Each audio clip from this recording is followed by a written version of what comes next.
A lifeguard was shot and killed while at a river in Exchange St. Anne on Sunday.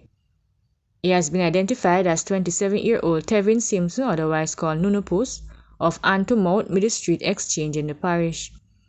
According to a police source, Simpson was at a river in the area around 6:30 p.m. when gunmen shot him and fled the scene. The police were alerted, and on their arrival, Simpson was seen lying face down with gunshot wounds to the head and neck.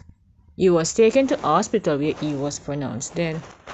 A call center employee was shot dead during an attack at his home on Orion Drive in Gregory Park, St. Catherine on Sunday morning. Police have identified the deceased as 23-year-old O'Neill Madison. A 51-year-old woman was also shot and injured in the attack.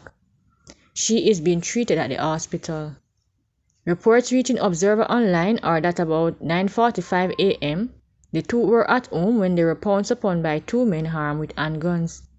Police said the men opened gunfire, hitting the woman in both legs and Madison in the abdomen, chest, and face before making their escape on foot in the area.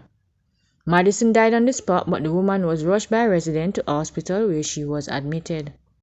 A popular Westmoreland businessman was shot dead by gunmen in Ginger Hill, Kingsvale, Hanover on Saturday evening.